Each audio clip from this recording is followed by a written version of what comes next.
नमस्कार दोस्तों, स्वागत है आपका बीएचयू वर्ल्ड के ऑनलाइन लर्निंग प्लेटफॉर्म पे। दोस्तों, जैसा कि आपको पता ही है कि हम लोग प्रीवियस ईयर क्वेश्चंस इस समय सॉल्व कर रहे हैं, जिसमें आज हमारा ये 5वां लेक्चर है और चैप्टर हम लोग का है इलेक्ट्रोस्टैट और कैपेसिटर, जिसमें से हम लोग ऑलमोस्ट 4 वीडियो कवर कर चुके हैं। मेरा सजेशन आप लोगों के लिए ये है कि अगर अब तक आप लोग उस 4 वीडियो को नहीं देखे हैं तो सबसे पहले बीएचयू वर्ल्ड के प्लेलिस्ट में जाकर उस 4 वीडियो को देखिए। मैंने उस 4 वीडियो के माध्यम से इलेक्ट्रोस्टैट और कैपेसिटर के लगभग होल कॉन्सेप्ट को पूरा सॉल्व कराने की पूरी कोशिश की है और लगभग उसमें सारा कॉन्सेप्ट आपका क्लियर हो चुका है। जैसा कि मैं आपको हर एक वीडियो में बताता हूं कि जो लड़के इस चैप्टर को पढ़े हैं या नहीं पढ़े हैं, उन दोनों के लिए ये चैप्टर, ये जो हमारा सीरीज है, ये काफ़ी इंपॉर्टेंट है, क्योंकि हम यहाँ पर जो भी क्वेश्चंस डिस्कस करते हैं उस क्वेश्चंस के पूरे बैकग्राउंड को लेकर हम लोग चलते हैं। ऐसा नहीं है कि केवल क्वेश्चंस को पढ़ने के बाद में उसके ऑप्शंस को हम लोग टिक कर देते हैं। उस क्वेश्चन से रिलेटेड सारे थ्योरी को, सारे बैकग्राउंड को हम लोग वहां पर डिस्कस करते हैं। तो मेरा सजेशन आपसे है कि अगर अब तक आप उस 4 वीडियो को नहीं देखे हैं तो जाकर आप लोग उसको देख लीजिए, क्योंकि उसमें प्रीवियस ईयर के स्टैंडर्ड लेवल के क्वेश्चंस हैं जो आपको भविष्य में एग्जाम में आने की पूरी संभावना है। रिपीटेड क्वेश्चंस हो सकता है कि आपके एग्जाम में आ जाए, तो आप डायरेक्ट ऑप्शन को क्लिक कर सकते हैं। तो स्टार्ट करते हैं हम लोग आज का लेक्चर। आज का हमारा पहला क्वेश्चन है ए पैरेलल प्लेट कैपेसिटर। देखिए, पैरेलल प्लेट कैपेसिटर से मैं ऑलमोस्ट कई सारे क्वेश्चंस आपको करा चुका हूं। पैरेलल प्लेट कैपेसिटर क्या होता है, इसका कॉन्सेप्ट क्या होते हैं, इसके फार्मूले क्या होते हैं, ये सब आपको प्रीवियस वीडियो में मिल जाएंगे। तो क्वेश्चन क्या कह रहा है, a parallel plate capacitor whose plates are 2.5 centimetre apart is charge. मतलब क्या है, पैरेलल प्लेट कैपेसिटर है, उनके बीच का डिस्टेंस दिया हुआ है 2.5 सेंटीमीटर। ओके, यहां पे फिर लिखा है to a potential difference of 100 volt the force on a test charge of, यहां पे 1 माइक्रोकूलम है, यहां पे क्या है 1 microcoulomb placed between the plates is. Question क्या कह रहा है, सबसे पहले क्वेश्चन का फील लेते हैं। क्वेश्चन ये कह रहा है कि पैरेलल प्लेट कैपेसिटर है, उनके बीच का सेपरेशन दिया है, मतलब उनके बीच का डिस्टेंस दिया है स्मॉल डी, जिसकी वैल्यू है 2.5 सेंटीमीटर। उसके बाद हमको दिया है पोटेंशियल डिफरेंस, विभवांतर दिया है, उसकी वैल्यू कितनी है 100 वोल्ट, 100 वोल्ट है। तो ये पूछ रहा है कि अगर हम लोग 1 माइक्रोकूलम का कोई चार्ज लें और उनको पैरेलल प्लेट कैपेसिटर के बीच में ले जाके रख दें तो उस पर कितना फोर्स एक्ट होगा। ठीक, तो सबसे पहले हम लोग ये समझ लेते हैं कि उस पर फोर्स एक्ट क्यों होगा। फोर्स इसलिए एक्ट होगा क्योंकि हम लोग उसको चार्ज दे रहे हैं, पैरेलल प्लेट कैपेसिटर को चार्ज कर रहे हैं। चार्ज के बाद में क्या होगा कि उस पर पोटेंशियल डिफरेंस आएगा। पोटेंशियल डिफरेंस आने की वजह से उसमें इलेक्ट्रिक फील्ड जनरेट होगा। और आपको पता है कि F = QE एक फार्मूला होता है, जिसके बारे में मैं ऑलमोस्ट अपने वीडियो में बता चुका हूं। तो वहां उसके थ्रू इलेक्ट्रिक फील्ड जनरेट होता है, तो किसी चार्ज पर फोर्स लगता है। ओके, तो देखते हैं कि इसका कौन सा ऑप्शन सही होगा। देखिए, इसका अगर हम लोग स्ट्रक्चर ड्रा करें, अगर हम लोग इस क्वेश्चंस के लिए स्ट्रक्चर ड्रा करें तो इसका स्ट्रक्चर किस तरह से होगा। ये हमारे हो गए पैरेलल प्लेट। ओके, मैं आपको पहले बता चुका हूं पैरेलल प्लेट कैपेसिटर का मतलब बिल्कुल भी नहीं है कि वो आपस में पैरेलल हो। ओके, तो यहां से हमको मिला एक बैटरी जो जुड़ा हुआ है हमसे। ये पैरेलल प्लेट कैपेसिटर है, इनके बीच में कोई डाइलेक्ट्रिक कांस्टेंट नहीं दिया हुआ है। डाइलेक्ट्रिक कांस्टेंट क्या होता है, चाहे आप डाइलेक्ट्रिक कांस्टेंट बोलिए, चाहे आप रिलेटिव परमिटिविटी बोलिए। अब ये क्या होती है रिलेटिव परमिटिविटी, डाइलेक्ट्रिक कांस्टेंट क्या होता है, मीडियम की परमिटिविटी क्या होती है, उनके बीच में रिलेशन क्या होते हैं, उनकी यूनिट्स क्या होती है, इन सब के बारे में आपको ऑलमोस्ट बता चुका हूं। जो हमारे वीडियो को देखे होंगे उनको सब ये बातें पता होंगी, जिनको नहीं पता है वो जाके प्लेलिस्ट में पहले देख लें वीडियो को। उसके बाद हम क्या करें, यहां पर एक चार्ज ला के रख दिए, चार्ज क्यू की वैल्यू हमको पता है 1 माइक्रोकूलम, ठीक है ना। यहां से 100 वोल्ट हमको क्या दे रखा है, पोटेंशियल डिफरेंस दे रखा है 100 वोल्ट। इनके बीच का जो डिस्टेंस है वो दे रखा है हमको 2.5 सेंटीमीटर। चलिए इसको लिख लेते हैं 2.5 सेंटीमीटर। तो कितना होगा इनके बीच में लगने वाला फोर्स। आप लोगों के दिमाग में क्या एक बात आ रही है, व्हाट इज दैट थिंग। वो चीज क्या है कि सबसे पहले अगर हमको फोर्स निकालना है, F अगर हमको निकालना है, देखिए अगर हमको F निकालना है तो श्योर है कि हमको इलेक्ट्रिक फील्ड चाहिए। क्यों, क्योंकि हमको Q तो गिवन है, हमको Q दे रखा है, हमको चाहिए क्या, ओनली इलेक्ट्रिक फील्ड। सबसे पहले इलेक्ट्रिक फील्ड निकालते हैं। मैंने आपको एक रिलेशन बता रखा है, dB = -में E.dx। इसको अगर इंटीग्रेट करोगे आप तो आपको फिर मिल जाएगा v is equal to minus में ई डॉट डी, या जो यक्स है आप इसको यक्स ले लो, कोई दिक्कत नहीं है। यक्स मतलब क्या होता है यहाँ पर, यक्स या डी लो, प्लेट के बीच में सेपरेशन कितना वो सेपरेट है, कितनी दूरी पर है, कितने डिस्टेंस पर है। तो electric field is equal to क्या हो जाएगा, पोटेंशियल अपॉन एक्स। ओके, इस क्वेश्चंस पर, इस फार्मूले पर बेस्ड क्वेश्चंस भी मैंने पिछले वीडियो में कराए हुए हैं, और इस फार्मूले से क्वेश्चंस हमेशा आते हैं, हर साल आते हैं। इसलिए अगर आपको इसका पूरा कॉन्सेप्ट जानना है तो आपको प्रीवियस वीडियो देखना पड़ेगा। तो यहाँ पे हमको v क्या दे रखा है 100, और x की वैल्यू कितनी दे रखी है 2.5। बट यहाँ पे सावधान हो जाइए, आप लोग क्या करेंगे, डायरेक्टली 2.5 रखे, कट कुट करेंगे, उसके बाद में हम लोग e की वैल्यू रखेंगे 1 माइक्रो कूलम, हमको फाइनल आंसर मिलेगा। लेकिन नहीं, सुनो, यहाँ पे हमको जो वोल्ट गिवन है वो 100 वोल्ट है, मतलब वो SI यूनिट में है। किस में है, वो क्या है, SI यूनिट में है। जो हमारा आंसर आ रहा है वो न्यूटन में है, मतलब वो भी SI यूनिट में है। ओके, जो दिया है 1 माइक्रो कूलम, ये भी SI यूनिट में है। तो इसका मतलब आप इसको भी SI यूनिट में ही रखेंगे, और SI यूनिट में रखने के लिए आपको 100 से डिवाइड करना पड़ेगा, तब जाके वो मीटर में चेंज हो जाएगा। उसके बाद आप क्या करोगे, 100 इंटू 100 और अपॉन में 2.5, और यहां से आपको शायद मिल जाएगा 4000, क्या मिलेगा, वोल्ट पर मीटर। इतनी बात क्लियर हुई आप लोगों को। अब हमको निकालना है force. Force is equal to क्या होता है, आपको पता है QE होता है। यहां से क्या होता है 1 माइक्रो कूलम, और E क्या होता है, यहाँ पे E क्या है 4000। तो यहां से आपको मिल गया 4000। इसको बदल दीजिए 10 के पावर माइनस में 6, इसको लिख दीजिए 4 इंटू 10 के पावर 3, और यहां से आपको मिलेगा 4 इंटू 10 के पावर माइनस में 3, और चूंकि F है तो ये हमारा न्यूटन में हो जाएगा, और ये हो जाएगा 0.004 न्यूटन। क्या आपको मेरी पूरी बात समझ में आई, क्या आपको मेरी पूरी बात समझ में आ चुकी है। तो हमारा इसमें ऑप्शन कौन सा सही है बताइए आप लोग। अब तक आप लोग शायद इसको लगा चुके होंगे कि इसमें से हमारा कौन सा ऑप्शन सही है। तो ऑप्शन नंबर हमारा सही है सी, ऑप्शन हमारा सही है सी। तो क्या आपको पूरा होल कॉन्सेप्ट के बारे में जानकारी मिल गई। सबसे पहले क्या गिवन था, एक पैरेलल प्लेट कैपेसिटर था जिनके बीच का डिस्टेंस 2.5 सेंटीमीटर था, और क्या दे रखा था 100 वोल्ट का उसमें पोटेंशियल डिफरेंस था। सबसे पहले मैंने इलेक्ट्रिक फील्ड निकाला B/D करके, वहां से हमको 4000 मिल गया, और उसके बाद हमने फोर्स निकाला। फोर्स इज इक्वल टू होता है charge into electric field intensity, हमने मल्टीप्लाई किया, और फाइनली हमको मिल गया ये। आई होप कि आपको ये पहला क्वेश्चन अच्छी तरीके से समझ में आया होगा। चलिए हम लोग चलते हैं अब नेक्स्ट क्वेश्चन पर। देखिए यहां पे क्या कह रहा है, यहां पे कह रहा है अगला question, the SI unit of surface integral of electric field is, विद्युत क्षेत्र की तीव्रता के पृष्ठ समानांतर की SI इकाई क्या। देखिए ये क्या करता है कि हिंदी बहुत गलत लिखता है, इसलिए मैं हमेशा कहता हूं हिंदी मीडियम वाले थोड़ी बहुत इंग्लिश की जानकारी क्लियर है।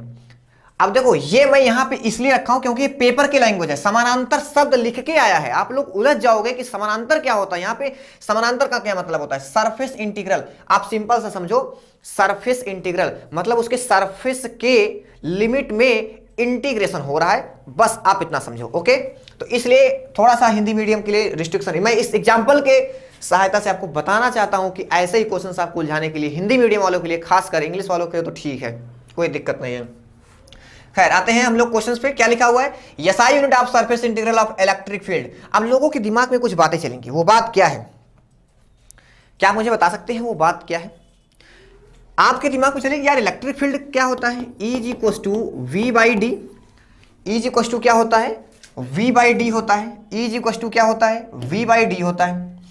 अगर E is equal to V/D होता है, V/D, तो सर इसका तो हमको पता है वोल्ट पर मीटर होता है, ऐसा तो ऑप्शन में ही नहीं है। बताइए अब क्या करें हम, ऑप्शन क्या गलत है, नहीं, आगे पढ़ो। लिखा क्या है, सरफेस इंटीग्रल, पूछा तो है यूनिट ही, पूछा तो वो यूनिट ही है, बट आपको फंसा दिया है। सरफेस इंटीग्रल पर कोई ध्यान नहीं देगा, डायरेक्टली उसका दिमाग जाएगा इलेक्ट्रिक फील्ड पर, और इलेक्ट्रिक फील्ड का जो जितने भी आपके पास यूनिट्स हैं, आई होप कि इसमें से चारों में से कोई नहीं है। तो सर इसका आंसर क्या होगा, तो इसका आंसर देखिए, surface integral of electric field, उसका मतलब क्या होता है, surface integral of electric field, इसका मतलब ये होता है, इसका मतलब ये होता है कि surface integral of electric field vector E dot vector dA। Okay, तो ये आपको पता है, गॉस थ्योरम आपको पता है, एक्चुअली में ये जो हम लोग लिखते हैं ये हमारा होता है Q इनसाइड अपॉन में एप्सिलॉन नॉट। क्या ये गॉस थ्योरम है? नहीं, this is not Gauss theorem. ये क्या है? गॉस थ्योरम इसको नहीं बताए थे, इन्होंने बताया था फाई होता है, फाई इक्वल्स टू इतना होता है। इस रिलेशन को बताया था मैक्सवेल साहब ने, जो इलेक्ट्रोमैग्नेटिक वेव में 4 इक्वेशन को प्रोड्यूस किए थे, ये उनका इक्वेशन है। खैर, तो हमको क्या पूछ रहा है कि इलेक्ट्रिक फील्ड का सरफेस इंटीग्रल का एसआई यूनिट क्या होगा? तो क्या आता है? फाई ई आता है। फाई का फार्मूला लगा दो, you will get your answer. ऐसा निकाल लो। इलेक्ट्रिक फील्ड का इसमें आप बताओ कितना होता है? इलेक्ट्रिक फील्ड आप यहां से निकाल सकते हो वोल्ट पर मीटर, आप सही है। और एरिया है तो मीटर का स्क्वायर हो जाएगा, एरिया है तो मीटर का स्क्वायर हो जाएगा, मीटर से मीटर कैंसिल हो जाएगा, और हमको फाइनली क्या मिलेगा?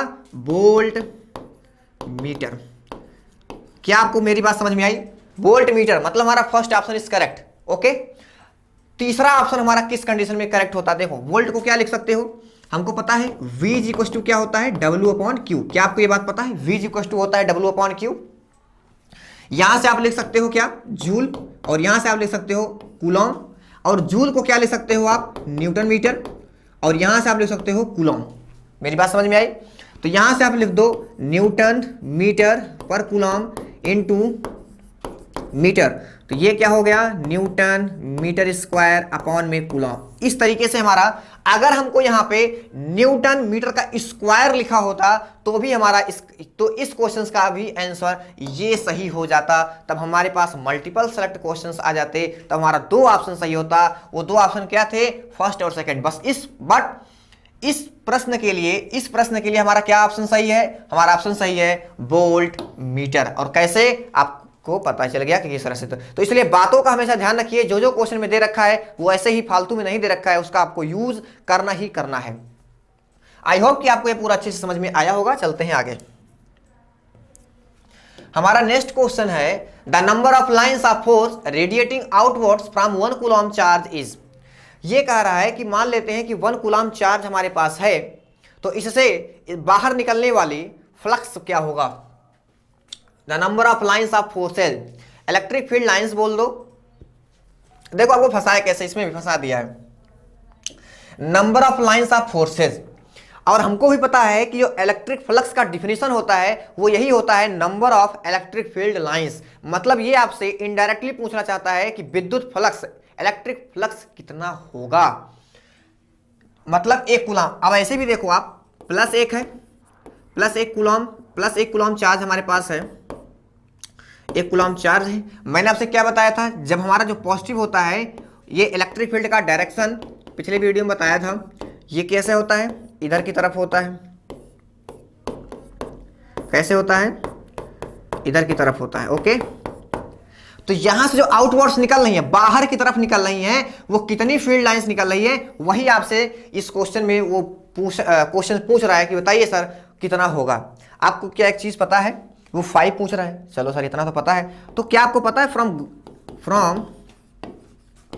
फ्रॉम गॉस थ्योरम, यहां से हमको क्या मिलता है? यहां से हमको मिलता है five equals to Q upon epsilon naught, और Q की वैल्यू है 1 और एप्सिलॉन नॉट की वैल्यू है 8.85 इंटू 10 के पावर माइनस में 12। क्या आपको इतनी बात समझ में आई? कुछ इसमें रॉकेट साइंस नहीं है, सिंपल सा मैथमेटिक्स इसमें लगा हुआ है। बस आप 10 के पावर 12 को ऊपर लेके चले जाइए, 10 के पावर 12 अपॉन में 8.85, और जब आप इसको डिवाइड करोगे तो आपको मिलेगा कुछ इस तरीके से 0.0 आपको मिलेगा 0.112, और भी मिलेगा, मैं उसको पिकअप नहीं करूंगा। 9 भी मिलता है, फिर आगे और एंड सो ऑन इंटू 10 के पावर में 12। उसके बाद क्या होगा? आप इसमें 10 से डिवाइड कर दो और 10 से मल्टीप्लाई, उसके बाद क्या होगा? 10 इसको 1 पॉइंट कर देगा और एक 10 इसको पावर को माइनस कर देगा, तो 1.1 और राउंड अप कर दोगे तो 13 हो जाएगा, और इंटू 10 के पावर में 11 आ जाएगा। ओके, क्या मेरी आपको बात समझ में आई? चूंकि ये नंबर ऑफ, ये क्या है? नंबर है, तो नंबर की कोई यूनिट नहीं होती है, तो इस हिसाब से हमारा ऑप्शन नंबर सेकंड 1.13 इंटू 10 की पावर 11, ये हमारा क्या है? 1 कूलम आवेश से बाहर की ओर उत्सर्जित होने वाली ये रेखाओं की संख्या है। इलेक्ट्रिक फील्ड लाइंस का नंबर है 1 कूलम चार्ज से जो बाहर की तरफ निकल रही हैं। क्या आपको मेरी बात पूरी समझ में आ गई? चलिए, यहां पे हमारा क्या है? ये इलेक्ट्रिक फील्ड लाइंस। ओके, वैसे नंबर यहाँ पे यूनिट भी लिख सकता है, इस बात का हमेशा ध्यान रखना। जैसे क्या है कि नंबर ऑफ लाइंस है, इतनी नंबर ऑफ लाइंस निकल रही है, तो फाइव तो ऐसा है नहीं कि यूनिट लेस होता है, यूनिट इसके पास भी होता है, तो इस यूनिट को यहाँ पे इन्होंने गायब कर दिया है। ठीक, हो सकता है आपको यूनिट देख के कहीं उलझाने की कोशिश करें, तो उससे मत कि नंबर नहीं है तो यूनिट नहीं होगा, ये नंबर तो है बट इलेक्ट्रिक फील्ड लाइंस है। यहां से देखो 5 पूछ रहा है, अब इसके थ्रू नंबर ऑफ लाइंस, ये संक्षिप्त में ये पूरा एलाबोरेट किया कि number of lines of forces, but वो एक्चुअल पूछना क्या चाह रहा था आपसे, वो आपसे पूछना चाह रहा था 5 कितना होगा, ना कि कोई नंबर, और वो नंबर ही 5 होता है। देखो बात घुमा फिरा के सर्किल ही बन रही है, तो इस हिसाब से हमारा ऑप्शन क्या सही होगा, 1.13 इंटू 10 की पावर में 11। आई होप कि आपको ये समझ में आया होगा। चलते हैं हम लोग अपने नेक्स्ट क्वेश्चन पर। नेक्स्ट क्वेश्चन हमारा क्या कह रहा है, हमारे पास दो स्फीयर हैं, और दोनों स्फीयर कैसे हैं, कंडक्टिंग स्फीयर हैं, चालक स्फीयर है, मतलब उसमें इलेक्ट्रिसिटी फ्लो हो सकती है। उनका रेडियाई कितना है, उनका त्रिज्या कितना है, 1 सेंटीमीटर और 2 सेंटीमीटर। इतनी बात समझ गए आप, 1 सेंटीमीटर है और 2 सेंटीमीटर है। उनको चार्ज किया जाता है, एक पहले वाले को 10 के पावर -2 कूलम से, और दूसरे वाले को 5 × 10 के पावर -2 कूलम से, लिखा हुआ है रिस्पेक्टिवली। और उसके बाद क्या किया जाता है, उन स्फीयर को एक कनेक्टिंग वायर से हम लोग कनेक्ट कर देते हैं। इतनी बात समझ गए आप। तो पूछ रहा है ये फाइनल चार्ज क्या होगा on the bigger sphere is, ये क्या होगा, final charge on the bigger sphere is, मतलब हमारा जो हमारा बड़ा वाला है, मतलब 2 सेंटीमीटर त्रिज्या की जो हमारी स्फीयर है, गोला है 2 सेंटीमीटर रेडियाई का, उस पर चार्ज कितना होगा, उस पर चार्ज कितना होगा, वो आपसे पूछना चाह रहा है। फाइनल चार्ज है बता दो। तो देखते हैं कि इस क्वेश्चन को कैसे सॉल्व करेंगे। आप लोग देखिए, ये मान लेते हैं हमारा छोटू सा, और इसको बना देते हैं थोड़ा सा बड़ा। इसका मान लेते हैं रेडियाई 1, मानना क्या है, दिया हुआ है 1 सेंटीमीटर, और यहां पे आपको दे रखा है 2 सेंटीमीटर। समझ गए बात, 1 सेंटीमीटर और 2 सेंटीमीटर हमको दे रखा है। उसके बाद पूछ रहा है कि इसको दे देते हैं हम लोग -10 के पावर -2 रिस्पेक्टिवली, क्रमशः लिखा है। देखो 1 सेंटीमीटर 2 सेंटीमीटर त्रिज्या को 2 सुचालक गोलों को क्रमशः इतना और इतना का कूलम तक आवेशित किया गया है। कैसे, क्रमशः, मतलब इसको यहां पर और इसको यहां पे। यहां पे कितना दे रखा है, 5 × 10 के पावर -2। इसको क्या ले सकते हो, 0.01, क्या ले सकते हो इसको, 0.01 कूलम, और इसको ले सकते हो 0.05 कूलम। इतनी बात समझ में आई। अब सुनो हमारी बात, हमने क्या कहा, हमने ये कहा कि जो चार्ज हमने इस पर दिया, जो चार्ज हमने इस पर दिया, तो मान लेते हैं कि जैसे देखो चार्ज हमेशा कंजर्व रहता है, आपको पता है आवेश संरक्षण के नियम से चार्ज हमारा हमेशा कंजर्व रहेगा, इसमें कोई इफ बट नहीं है। तो मान लेते हैं इस पर चार्ज Q, भाई इसका चार्ज इतना दिया गया है, इसको आवेशित किया गया है, तो इसका मतलब थोड़ी था कोई न्यूट्रल थे, ऐसा थोड़ी कहा गया है। तो इस पर अगर चार्ज हम लोगों ने क्या किया, Q कर दिया, तो इस पर कितना हो जाएगा बताइए। सुनिए, इसको ये हमको इतना, हमने इसको इतना दिया, हमने इसको इतना दिया, ठीक। अभी आप इसको सुनिए, ऐसा समझिए, टोटल चार्ज कितना होगा, अब बताओ टोटल चार्ज कितना होगा, ऐसे सोचो टोटल चार्ज कितना होगा। टोटल चार्ज हो जाएगा 0.01 + 0.05, और बाहर निकल के आएगा 0.06 कूलम। इतनी बात समझ में आई। आवेश संरक्षण के नियम से, आवेश संरक्षण के नियम से, चार्ज कंजर्वेशन प्रिंसिपल से क्या हम लोग कह सकते हैं कि चार्ज हमारा कंजर्व रहना चाहिए। मतलब ऐसे मान लिए कि अगर इस पे Q चार्ज होता तो इस पे कितना होता, 0.06 माइनस में Q। इतनी बात समझिए आप दोनों को जोड़ लीजिए, 0.06 मिलेगा, टोटल चार्ज इतना ही है। इतनी बात समझ में आ गई। इतनी बात आपको समझ में आई कि यहाँ पे हमने Q दिया, यहाँ पे हमने पॉइंट में 0.6 माइनस Q किया, उसके बाद क्या हुआ कि यहाँ पे हमने दोनों को ऐड किया तो टोटल चार्ज मिला। इससे प्रदर्शित होता है, इससे शो होता है कि हमारा चार्ज यहाँ पर कंजर्व है, और चार्ज हमेशा कंजर्व रहता है, ये आपको पता ही है। अब क्या करें, अब जब इनको एक कनेक्टिंग वायर से हम लोग जोड़ देते हैं, इनको जब हम लोग कनेक्टिंग वायर से जोड़ देते हैं, तब क्या होगा कि इन दोनों में इलेक्ट्रिसिटी फ्लो होना स्टार्ट हो जाएगी। बताइए होगी कि नहीं, और कब तक फ्लो होगी, बस यही दिमाग लगा के सोचना है, कब तक फ्लो हो सकती है। आप लोग बताइए कब तक हो सकती है। तो इलेक्ट्रिसिटी कब तक फ्लो हो सकती है, जब तक कि उन दोनों का पोटेंशियल सेम नहीं हो जाएगा, मतलब पोटेंशियल डिफरेंस 0 नहीं हो जाएगा। क्या होगा, तब तक वो आपस में एक दूसरे पे इलेक्ट्रिसिटी यहाँ से वहाँ, वहाँ से यहाँ फ्लो होती रहेगी, ठीक है ना। चलिए देखते हैं कि कैसे इसको सॉल्व करेंगे। तो इलेक्ट्रिसिटी कैसे, चार्ज शुड बी कंजर्व, आप यहां पे लिख सकते हो चार्ज शुड बी कंजर्व, ठीक है। तो मान लेते हैं जो हमारा स्मॉल वाला है, स्मॉल स्फेयर, स्मॉल स्फेयर, इसके पास क्या है, क्यू है। तो जो बिग वाला है उसके पास कितना है, 0.06 माइनस में क्यू। कब तक होगा, जब तक B1 is equal to B2 नहीं हो जाएगा। जैसे ही उन दोनों का पोटेंशियल सेम हुआ, पोटेंशियल डिफरेंस जीरो हुआ, और ओम्स लॉ क्या कहता है, ओम्स लॉ कहता है delta B is equal to IR। Okay, ये जीरो, अब ये जीरो का मतलब क्या है बताओ, इस जीरो का मतलब ये है कि इसमें से कोई एक जीरो होगा, या तो I जीरो होगा या तो R जीरो होगा। R जीरो हो नहीं सकता है, तो I हमारा जीरो हो जाएगा, तो इलेक्ट्रिसिटी फ्लो होना स्टॉप हो जाएगी यहां से। इससे आप समझ सकते हो, ठीक है। अब देखो B1 हमारा पोटेंशियल क्या होता है बताइए, किसी स्फीयर के लिए पोटेंशियल का फार्मूला क्या होता है आपको पता है, पोटेंशियल का, चलिए यहीं पे लिखते हैं, होता है K/Q/R, डैश डैश मार देते हैं इस पे, K/Q dash double dash R double dash, K/Q/R होता है। कितना होता है, K/Q/R। ये फार्मूला आपको शायद आपको पता होगा, नहीं पता है तो आप नोट कर लीजिए। और K हमारा डाइलेक्ट्रिक कांस्टेंट है, इसकी वैल्यू आप लिख सकते हो 1/4 पाई, वैसे हमसे कट कर सकते हो लेकिन मैं आपको बता रहा हूँ 1/4 पाई एप्सिलॉन नॉट। और Q कितना है ये मान लेते हैं, छोटा वाला हमारा है, तो छोटे वाले पे कितना है, Q है, और इस पर उसकी त्रिज्या कितनी है, रेडियाई कितनी है 1, और 1/4 पाई एप्सिलॉन नॉट, और Q डबल डैश पे कितना है 0.06 माइनस में Q अपॉन में 2। ओके, अब देखो यहां से ये कैंसिल हुआ, ये सेंटीमीटर में, ये सेंटीमीटर में, तो ये सेंटीमीटर से सेंटीमीटर कैंसिल, इसलिए कोई जरूरत नहीं है कि आप सेंटीमीटर से मीटर बदलो, वो आपस में कट ही जाएगा फाइनली। तो आपको मिला यहाँ से 2Q is equal to 0.06 minus में Q, इसको इधर लेकर आइए तो हो जाएगा 3Q इज इक्वल टू 0.06, तो यहाँ से Q इज इक्वल टू मिला 0.02। ये तो हमारा रहा Q की वैल्यू।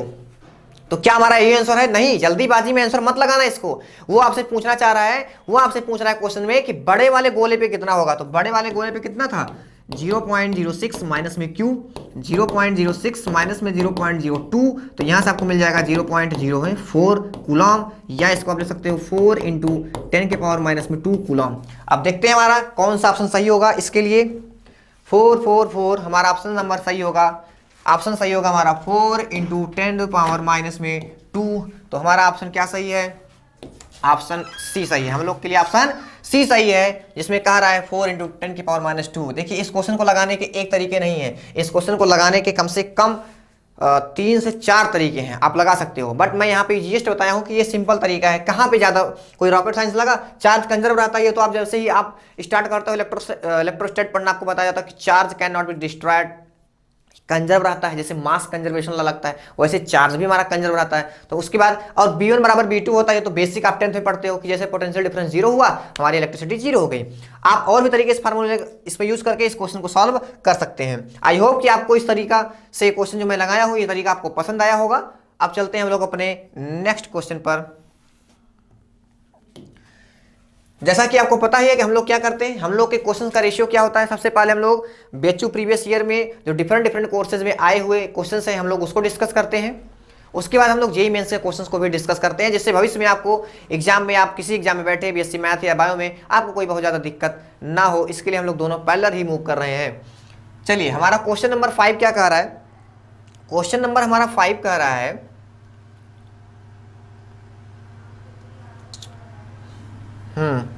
चलिए क्वेश्चन नंबर 5 कह रहा है, a sphere is uniformly charge throughout its volume, the electric field inside it is proportional to x हमारा लेस देन कैपिटल R और R बीइंग स्फीयर रेडियस। इस टाइप के questions मैं आपको प्रीवियस वीडियो में कराया था, पूरा स्फीयर के बारे में बताया हूं, स्फीयर की वैरायटी क्या होती है, कितने प्रकार के स्फीयर होते हैं, फिर उसके पार्टीशन में बताया हूं, उनके पार्टीशन के फार्मूले क्या क्या होते हैं इलेक्ट्रिक फील्ड के, मैंने सारा चीज बताया था आपको वहां से। आई होप कि आप वो वीडियो देखे होंगे, आपको बात पूरी समझ में आई होगी। तो यहां आपसे पूछ रहा है कि जो हमारा इलेक्ट्रिक फील्ड है, अगर वो अंदर हो, एक चीज मैं आपको और प्रीवियस वीडियो में बताया था कि अगर आपको स्फीयर लिख के दे दिया, अगर आपको ओनली वो क्या लिख के दे दिया, a sphere is uniformly charge throughout its volume, the electric field inside it is proportional to. अब आप सोचो मैंने आपसे क्या बताया था, मैंने आपसे बताया था कि हमारा जो स्फीयर होता है, मैंने आपसे बताया था कि जो हमारा स्फीयर होता है, जो हमारा स्फीयर होता है स्फेयर वो क्या होता है, दो वैरायटी का, एक होलो होता है, एक क्या होता है, सॉलिड होता है। होलो में जाने के बाद दो वैरायटी चेंज हो जाती है। होलो में जाने के बाद क्या, कंडक्टिंग, ये सब बता चुका हूँ, आराम से बताया था, कंडक्टिंग, और ये होता है नॉन कंडक्टिंग। इसमें भी वही सेम वैरायटी, कंडक्टिंग और नॉन कंडक्टिंग। इसमें फिर मैंने आपको क्या बताया था, इसमें आपको बताया था कि जो हमारा कंडक्टिंग होता है, conducting hollow sphere, non conducting hollow sphere, conducting solid sphere, इन तीनों के लिए एक फार्मूला चलता है। और जो हमारा नॉन कंडक्टिंग सॉलिड स्फीयर होता है उसके लिए हमारा क्या चलता है, उसके लिए हमारा चलता है फार्मूला अलग से। ओके, तो यहाँ पे क्या कह रहा है, स्फीयर कह रहा है। तो हमने कहा था कि जहां पे आपको स्फीयर शब्द मिले आप सॉलिड स्फीयर मान के उसको चलना। तो चूंकि यहाँ पे ऐसा भी नहीं लिखा है कि हमारा नॉन कंडक्टिंग है इसलिए हम कंडक्टिंग मानेंगे, क्यों, क्योंकि भाई चार्ज हो रहा है तो हो सकता है उस पर इलेक्ट्रिसिटी फ्लो हो। तो इस हिसाब से इस बिहाफ पर हम लोग कह सकते हैं कि हमारे सॉलिड स्फीयर कंडक्टिंग है। और मैं आपको ऑलमोस्ट बता चुका हूँ, क्या बताया था, प्रीवियस वीडियो में बताया था, शायद आपको याद होगा, वो मैं बताया था वहाँ पे कि जो हमारा स्फीयर होता है, स्फीयर के लिए यहाँ पे क्या बताया था, होलो, यहाँ पे बताया था conducting, non conducting, hollow, non conducting, conducting, non conducting, उसके बाद में फिर बोला था कंडक्टिंग। यहाँ से अच्छा इसको लिख लो पहले, होलो स्फीयर, होलो स्फीयर, और कंडक्टिंग, और conducting solid sphere, conducting solid sphere, इन सब के लिए, तीनों के लिए फार्मूला एक चलता है, इन तीनों के लिए एक फार्मूला चलता है। और वो फार्मूला क्या होता है, पहला होता है हमारा if R is greater than R, मतलब आउटसाइड पे है, अगर हमारा ये आउटसाइड पे पॉइंट रहता है तो ई हमारा क्या होता है 1/4 पाई एप्सिलॉन नॉट, और क्यू मान लेते हैं उस पर, क्यू अगर चार्ज है उस गोले पर, और अपॉन में आर स्क्वायर, ये फार्मूला है। अगर सरफेस पे आ जाएगा तो स्मॉल आर हमारा कैपिटल आर में चेंज हो जाएगा। और दूसरा हमारा क्या था, दूसरा हमारा था अगर अंदर पॉइंट है तो ई इज इक्वल टू क्या होता है, जीरो होता है। बताइए, ई इज इक्वल टू हमारा क्या होता है, जीरो, अगर हमारा वो पॉइंट अंदर है तो, अगर हमारा वो पॉइंट, अगर वो हमारा पॉइंट अंदर है, अगर हमारा वो पॉइंट अंदर है तो क्या होगा, ई बराबर जीरो होगा। और नॉन कंडक्टिंग अगर है और सॉलिड स्फीयर है तो पहला कंडीशन जब आर हमारा बड़ा हो जाए कैपिटल आर से, आर जब हमारा बड़ा हो जाए कैपिटल आर से, तो इसके लिए भी सेम फार्मूला चलता है, वही के क्यू अपॉन में आर स्क्वायर। लेकिन दूसरे के लिए इसका फार्मूला चेंज होता है जब हमारा स्मॉल आर छोटा जाता है कैपिटल आर से, मतलब अंदर चला जाता है, गोले के अंदर चला जाता है, तो हमारा जो इलेक्ट्रिक फील्ड का फार्मूला आता है 1/4 pi epsilon naught Q upon R cube into small R. अब आप बताइए, मैंने आपसे कहा कि उसमें इस क्वेश्चन में एज्यूम आप क्या करोगे, आप क्वेश्चन को फिर से रीड आउट करो। A sphere is uniformly charge throughout its volume, the electric field inside it is proportional to.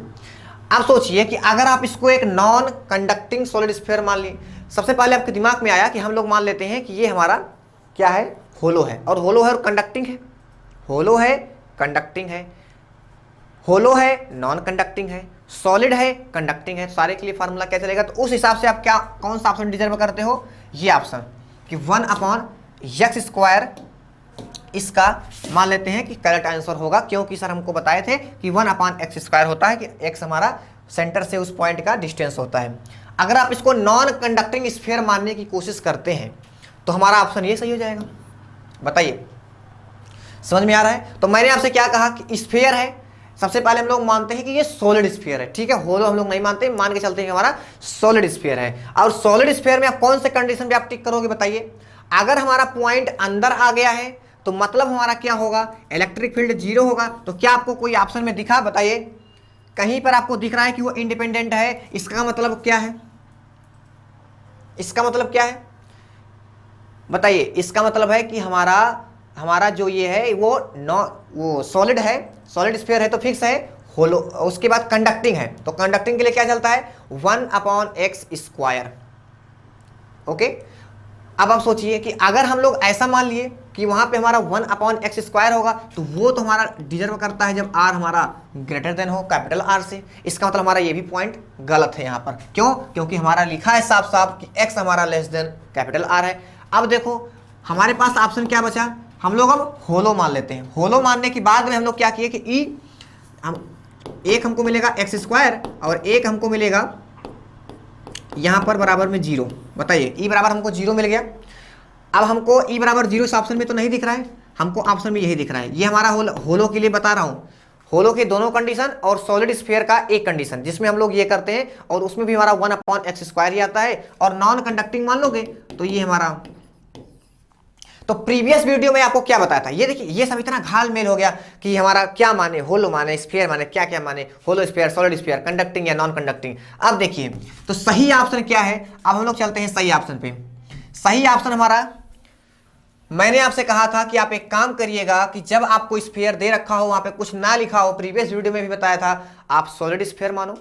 Solid sphere जब हमने मान लिया तो यहां पे हम लोग को मिल गया कि x is less than r है, ठीक। तो यहां पे हमको कुछ मिल रहा है, बताइए, डिपेंडेंट, इंडिपेंडेंट, सभी जगह दिखा रहा है कि हमको डिपेंडेंट ही है, ओके। तो इसका मतलब हमारा ये क्या है, x is less than r के लिए यहां पे हमारा कोई भी ऑप्शन करेक्ट नहीं जा रहा है। तो इस तरह के ऑप्शन में आपको फंसाने की कोशिश वो करेंगे, तो इसलिए आप तुरंत आ जाएंगे कहां पर, इसको जैसे मान लीजिए कि x is less than r हुआ, ओके। अब जैसे आप सॉलिड स्फीयर मानोगे तो क्या होगा, e is equal to 1/4 pi epsilon naught और q अपॉन में r³ और इनटू में स्मॉल r। यहाँ पे स्मॉल r की वैल्यू क्या है, x है, तो e हमारा क्या हुआ, डायरेक्टली प्रोपोर्शनल टू x। कहाँ गया x हमारा, ये है। हम ओवरऑल बताते हैं, आपको बहुत सारी कंफ्यूजन हो गई सर क्या बता रहे हैं, कैसे कौन सा लगाएंगे, कब लगाएंगे। बस एक ही फार्मूला मैं आपको प्रीवियस वीडियो में जो बताया हूँ कि अगर कहीं हमारा स्फीयर लिखा है आप उसको सॉलिड स्फीयर मान लेना। जैसे ही आप सॉलिड स्फीयर मानोगे आपके पास दो कंडीशन आएगा, एक कंडक्टिंग, एक नॉन कंडक्टिंग। जब आपके पास कंडक्टिंग आएगा तब आप क्या लगाओगे कि ई हमारा डायरेक्टली प्रोपोर्शनल है 1/r² के। जब हमारा सरफेस पे आएगा तो कैपिटल R² के हो जाएगा, और जैसे ही अंदर आएगा 0 हो जाएगा। तो ऑप्शन ढूंढ लेना कि 0 है कि नहीं। 0 होगा तो सावधान हो जाना, ये नहीं कि सर्वथा सत्य नहीं है कि सॉलिड स्फीयर मानना ही मानना है आपको। ये 98% अप्रोच बता रहा हूं, हो सकता है आपको फंसा दे, आपको यहां पे 5वां ऑप्शन लिख के दे कि 0, तब आप रुक जाना, तुरंत आप रुक जाना, सोचना कि यहां पे तो हमको 0 ऑप्शन दे रखा है, तब आप मानोगे कि नहीं ये हम यहाँ पे होलो मान के चलें तो हमारा 0 मिल गया। और अगर वो मान के चलें तो एक बात ध्यान रखना कि तब आपको ये ऑप्शन वहां पर नहीं देगा, तब आपको ये देगा। और अगर आपको ये दे रखा है तब, नहीं तो आप सोचने लगो सर ने तो कहा था कि भाई हमको कहीं भी मिलेगा सॉलिड स्फीयर मान लेंगे, और सॉलिड स्फीयर के अंदर के लिए तो हमारा ये डायरेक्टली प्रोपोर्शनल होता है x के, कहीं दिख ही नहीं रहा है। तो क्या सर गलत बताए, नहीं, तब वहां पे आपको एक अलग ऑप्शन दिया रहेगा 0, तब वहां पे आप होलो सपोज कर लेना, जैसा ऑप्शन है वैसा ही आपको सपोज करके चलना है। तो यहाँ पे कुछ नहीं लिखा था, यहाँ पे स्फीयर लिखा, हमने सॉलिड मान लिया, और अंदर के लिए क्या होता है, directly proportional to small x के होता है। बस यहाँ से हमको ये चीज पता चलेगा। जैसे यहाँ पे आप देखिए हमने क्या लिखा है, ये देखिए ये किसके लिए है, ये जो मैं बताया हूं ये नॉन कंडक्टिंग सॉलिड स्फीयर के लिए है, और जो ये बताया हूं ये तीनों के लिए है, conducting, non conducting hollow sphere और कंडक्टिंग सॉलिड स्फीयर। देखिए मतलब क्या है, e बराबर 0 हमारा कोई ऑप्शन में था नहीं था, इसका मतलब हमको फिक्स था कि हमारा इनसाइड यही होगा, इसलिए मैंने इस ऑप्शन को टेक किया। आई होप कि आपको ये पूरा समझ में आया होगा। चलते हैं हम लोग आगे। ये देखिए अगला क्वेश्चन जो हमारा है, ये हमारा AIEEE 2003 में क्वेश्चंस आया हुआ है। जैसा कि मैं आपको बताया हूं कि हम लोग सबसे पहले डिस्कस करते हैं BHU के प्रीवियस ईयर क्वेश्चंस, उसके बाद हम लोग डिस्कस करते हैं JEE मेंस के क्वेश्चंस। ये AIEEE 2003 के क्वेश्चंस हैं। देखते हैं इस क्वेश्चन को हम लोग कैसे सॉल्व करेंगे। क्वेश्चन दे रखा है, a thin spherical conducting shell of radius capital R has a charge Q। अच्छा मैं आपको पूरा फील ले लाता हूं, क्वेश्चन क्या कह रहा है। वो कह रहा है कि हमारे पास एक चार्ज है, एक स्फीयर है, उसके सरफेस पर भी एक चार्ज है स्मॉल q, और सेंटर पर है कैपिटल Q। सेंटर से r/2 डिस्टेंस पर एक पॉइंट है P, तो उस पॉइंट पे पोटेंशियल कितना होगा, उस सेंटर ऑफ द, देखिए क्या लिखा है, electrostatic potential at a point P at a distance r/2 from the centre of the shell is, और अनदर चार्ज Q कहां पे प्लेस्ड है, सेंटर पर है। ये क्वेश्चन कुछ ऐसा कह रहा है, ये हमारा स्फीयर है, इसके सेंटर पे रखा हुआ है +Q चार्ज, और यहां पे इसके सरफेस पे क्या है, स्मॉल q चार्ज। ये क्वेश्चन कह रहा है, ये मैं नहीं कह रहा हूं, ये क्वेश्चन कह रहा है। उसके बाद कह रहा है कि पूरे का जो रेडियस है वो कैपिटल R है, यहां से r/2 डिस्टेंस पर एक पॉइंट है जिसका नाम है पॉइंट P। तो इस पॉइंट P पर आपका पोटेंशियल कितना होगा, इलेक्ट्रोस्टैटिक पोटेंशियल कितना होगा, ये आपको फाइंड आउट करना है। तो चलिए स्टार्ट करते हैं पोटेंशियल निकालना।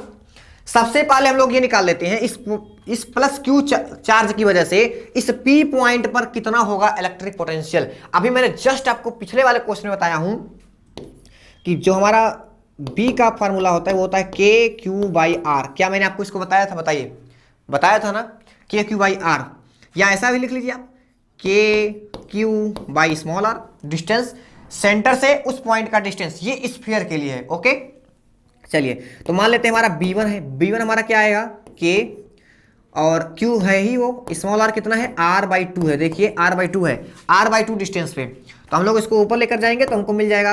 अच्छा K को लिख लो 1/4πε0, कूलम कांस्टेंट है, कूलम कांस्टेंट है हमारा K हमारा क्या होता है, कूलम कांस्टेंट होता है एप्सिलॉन, और K हमारा डाइलेक्ट्रिक कांस्टेंट एप्सिलॉन r। यहां से हमको मिलेगा इनटू में 2Q/R। अब ये भी आंसर नहीं है, तुरंत आंसर मत लगाना इसको, आंसर अभी दूसरा कुछ नहीं, तो ये देखो फट से ऑप्शन मिलेगा, पहला ऑप्शन लगा दिए, नहीं ये पहला ऑप्शन हमारा गलत है। अब देखो इस चार्ज की वजह से भी तो इस पर कुछ बन रहा होगा। अब देखो ये हमारा स्फीयर है, इस चार्ज के लिए ये पॉइंट स्फीयर के अंदर है, और आपको पता है कि इलेक्ट्रोस्टैटिक चैप्टर में हम लोग किसी स्फीयर के लिए अगर पोटेंशियल निकालते हैं और इनसाइड किसी भी पॉइंट पर हो तो उसका फार्मूला अगर हम लोग V2 लिखें तो V2 = होता है K कैपिटल Q और R होता है, चाहे r/2 डिस्टेंस पर है, r डिस्टेंस पर है, कहाँ है हमसे कुछ मतलब नहीं है, बस अंदर है, इतना हमको पता है, इनसाइड द स्फीयर है। और हमको पता है कि V2 की वैल्यू 1/4πε0, और Q हमारा यहाँ पे स्मॉल q का काम कर रहा है, और R हमारा R ही है, रेडियस R हम लोग लिखते हैं रेडियस ऑफ स्फीयर, और रेडियस ऑफ स्फीयर हमारा कितना है, कैपिटल R है। इतनी बात समझ में आई? हमको मिला B1 इतना, B2 मिला इतना। पोटेंशियल चूंकि कोई वेक्टर क्वांटिटी तो है नहीं कि आप इसका वेक्टर सम लोगे, है तो स्केलर, बस उठा के जोड़ दो। हमारे पास B1 के पास 2 रुपए, B2 के पास 3 रुपए, टोटल रुपए B बराबर B1 प्लस B2, मतलब 2 + 3 बराबर 5 रुपए।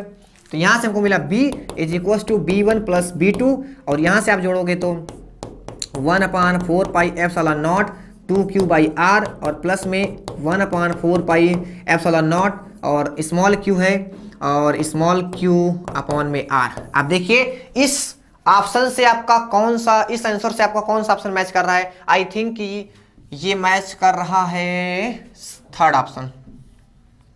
क्या आपको बात समझ में आई? आपको देखिए यहाँ पे और यहाँ पर फंसा दिया। कुछ लोग सोचेंगे कि ये इधर डायरेक्शन, ये इधर डायरेक्शन। भाई डायरेक्शन से हमको क्या मतलब? वेक्टर क्वांटिटी जब नहीं तो डायरेक्शन कैसा?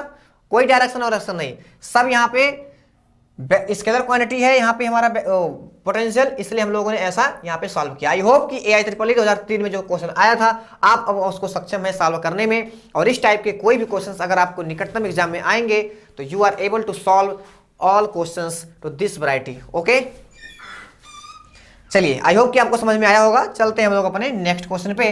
क्वेश्चन हमारा इसमें क्या कह रहा है? क्वेश्चन हमारा कह रहा है कि हमारे पास n कैपेसिटर है, कैपेसिटर से काफी क्वेश्चंस आते हैं इसलिए पकड़ मजबूत बना रखिए। n कैपेसिटर है, उनको अगर हम लोग पैरेलल में जोड़ दें, और सभी का जो कैपेसिटर है connected, if n there are n capacitor in parallel connected to B volt source, then the energy stored in is equal to, ये भी ये 2002 में आया था AIEEE में। AIEEE का फुल फॉर्म क्या होता है? All India engineering entrance examination. खैर अब ये खत्म हो गया है AIEEE, अब उसके स्थान पे IIT JEE होने लगा है, वो सबको पूरा कवर कर लिया, AIEEE खत्म हो चुका है। तो यहाँ पे क्या कर रहा है? सबसे पहले देखो हमारे पास एनर्जी स्टोर्ड, देखो एनर्जी स्टोर्ड इन कैपेसिटर का फार्मूला क्या होता है? Energy stored in capacitor is equals to half CV²। एक फार्मूला ये होता है, हाफ Q²/C, एक फार्मूला ये होता है, और एक कोई एक फार्मूला होता है QV होता है, हाफ QV। इतनी बात समझ में आई? तो इसमें से आप कौन सा फार्मूला यूज करेंगे बताइए? क्या आपको चार्ज दिया है कहीं, क्या आपको यहाँ पे कहीं चार्ज दिख रहा है, तो ये फार्मूला आप यहाँ पे नहीं यूज करोगे। फार्मूला नहीं गलत है, फार्मूला सही है, बट इस सिचुएशन के लिए गलत है। और यहाँ पर भी चार्ज आया है, ये भी खत्म, मतलब हमको यहाँ पे यही देखना है। और वैसे भी यहाँ पे C आया हुआ है, C यहाँ पर भी आया हुआ है, बट यहाँ पे Q आ गया है, और Q यहाँ पर कहीं नजर नहीं आ रहा है, तो हमारा फार्मूला क्या यूज होगा? Half CV²। तो नेट कितना हो जाएगा? नेट एनर्जी हो जाएगा हाफ C नेट V²। बात समझ में आ गई? C नेट कितना होगा बताइए? बहुत आसान है, पैरेलल में जुड़े हुए हैं सब, और हमारे पास हैं कितने? n हैं, सब बराबर ही हैं, dot dot dot dot dot n times हैं। सी आप कॉमन कर लो, यहां से मिलेगा 1 plus 1 plus 1 plus dot dot dot n, और 1 को n बार जोड़ोगे तो n ही आता है। जैसे 1 को 2 बार जोड़ो 2 आता है, 1 को 3 बार जोड़ो 3 आता है, 1 को 4 बार जोड़ो 4 आता है। इसी प्रकार से 1 को n टाइम जोड़ोगे तो n आ जाएगा। तो यहां से हमारा मिलेगा c net is equal to N C. क्या आपको ये बात समझ में आ गई? बताइए। बस इसी को यहां पे ले जाके रख दो, तो फाइनली आपको जो मिलने वाला है एनर्जी मान लेते U, तो हाफ सी नेट के स्थान पे एन सी वी स्क्वायर, ये हमारा होगा हाफ एन सी या N C V square joule में आएगा हमारा आंसर। तो खैर यहाँ पे यूनिट नहीं दे रखी है, इसका मतलब ये नहीं कि यूनिट लेस हो गई है। अभी मैं आपको पहले भी क्वेश्चन बताया हूँ, नंबर ऑफ फोर्स, वहाँ पे number of electric field lines निकालना था, वहां पर भी यूनिट लेस था। तो ऐसा नहीं कि नंबर है तो यूनिट लेस होगा। अब देखिए यहाँ पर भी तो गायब कर दिया। क्या यहाँ पे लिखा है जूल? कहीं यहाँ पे कहीं जूल लिखा है, बट सब अंडरस्टूड है कि सब जूल में ही है। ओके, तो ऐसा मत कंफ्यूज होना कि हम वहां पे निकाले तो वहां पे कोई नंबर का जो है फार्मूला, अरे यूनिट नहीं था। ओके, तो इस हिसाब से हमारा ऑप्शन नंबर कौन सा सही है? ऑप्शन नंबर हमारा सही है बी। क्या आपको मेरी पूरी बात समझ में आ गई? चलिए हम लोग चलते हैं अपने नेक्स्ट क्वेश्चन में। नेक्स्ट क्वेश्चन आपके स्क्रीन के सामने क्या लिखा हुआ है? If a charge small q is placed at the centre of the line joining two equal charges capital Q such that the system is in equilibrium then the value of small q is what? Question का feel दिलाता हूं आपको। दो charge capital Q ऐसे रखे हुए हैं, एक छोटू सा चार्ज ला के बीच में रख देते हैं, तो उस स्मॉल q की वैल्यू इनके रिस्पेक्ट में क्या हो कि सारा सिस्टम हमारा इक्विलिब्रियम में हो। इक्विलिब्रियम का मतलब साम्यावस्था में हो, कोई कहीं पे दौड़ भाग मत कर रहा हो, आराम से सब सो रहे हो। ठीक, तो यहां पर हमको क्या मिला? यहां पे हमको मिला ये, ऐसे सुनो, ये हमारा q चार्ज है, ये हमारा q चार्ज है, हमने यहां पे लाके पुटुक से रख दिया स्मॉल q चार्ज। ओके, चलो मान लेते हैं, और ये बात सोचो कि eight the centre of the line यानी मतलब बीच में रखा गया है। इसका मतलब अगर हम लोग इसको d मान लें तो ये कितना हो जाएगा? d/2। ओके, d/2 हो गया। अब सुनो, एफ नेट हमारा कितना होगा? एफ नेट हमारा 0 हो जाए, एफ नेट हमारा 0 हो जाए, बस काम खत्म। बताओ, अब ये सोचो, ये इसको खींच रहा होगा या ढकेल रहा होगा, मुझे नहीं पता क्या कर रहा है, लेकिन कुछ ना कुछ ये कर रहा होगा। ओके, अच्छा, उसके बाद क्या कर रहा है? ये भी ऐसे ढकेल रहा होगा, खींच रहा होगा। तो जितना ये खींच रहा होगा उतना वो खींच रहा होगा, तो दोनों बराबर हो गए।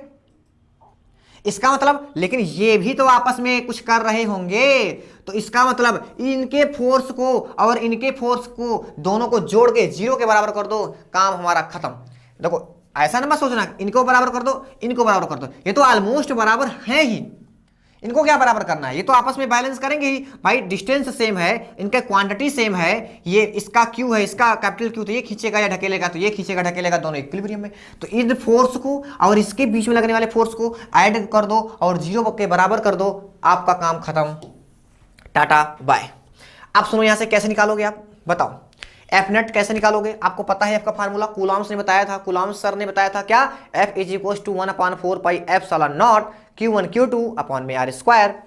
तो यहां से हम लोग लगाएंगे F1, यहां से हम लोग लिखेंगे F2 बराबर में 0, 1/4πε0, ये हमारा कैपिटल Q, ये हमारा स्मॉल q, और अपॉन में d/2 का होल स्क्वायर, और यहां से मिला हमको 4πε0 कैपिटल Q का स्क्वायर और अपॉन में d का स्क्वायर। क्या किसी को कहीं दिक्कत है? जब हमने इसको निकाला तो d/2 लिया भैया, इनके बीच का डिस्टेंस d/2 है। जब इसको निकाल रहे थे तो d ले रहे थे, पूरा लोगे ना, इसको कॉमन करके 0 कर दो, ये d²/4 होगा, 4 ऊपर चला जाएगा, तो 4 capital Q small q upon में d² प्लस ये पूरा कैंसिल हो चुका था, d² बचेगा, तो यहां से बचेगा q स्क्वायर d² 0, d² को भी 0 कर दो, 4 capital Q small q plus capital Q का स्क्वायर बराबर में 0। तो क्या होगा? एक कैपिटल Q कैंसिल आउट हो गया, तो हमको मिला capital Q is equal to minus में 4q। तो यहां से आपने लिख दिया Q is equal to minus में कैपिटल Q/4। ये रहा आपका आंसर। क्या आपको बात समझ में आई? अब देखिए, अब हमको पता चला कि बीच में जो बैठा था वो तो माइनस का था, वो प्लस नहीं था, वो क्या था? माइनस में था। हमारा ऑप्शन क्या सही है? माइनस में Q/4। इस टाइप के क्वेश्चन 100% श्योर गारंटी है कि इस टाइप के क्वेश्चंस आते ही आते हैं। ओके, तो हम लोगों ने आज जो है इतने सारे क्वेश्चंस को डिस्कस किया। इसके प्रीवियस वीडियो में भी मैं फुल कॉन्सेप्ट के साथ सारे क्वेश्चंस को डिस्कस कर चुका हूं ऑलमोस्ट। बीएचयू वर्ल्ड के प्लेलिस्ट में जाके आप वहां पे खो सकते हैं, आपको मिल जाएगा और आप उस वीडियो को देख लीजिए। निकटतम भविष्य के लिए आपके लिए वो बेहद लाभदायक है, बहुत यूजफुल है। चाहे पढ़े हैं आप या नहीं पढ़े हैं, आपको बेहद अच्छी तरीके से अंडरस्टूड वहां पे हो जाएगी। ओके, तो आप हमें अपने कमेंट के माध्यम से बताइए कि आपको ये वीडियो कैसा लगा, आपको क्वेश्चन पूरा समझ में आया, कैसा लगा आपको कमेंट के माध्यम से बताएं। हम लोग मिलते हैं अपने नेक्स्ट वीडियो में। तब तक धन्यवाद।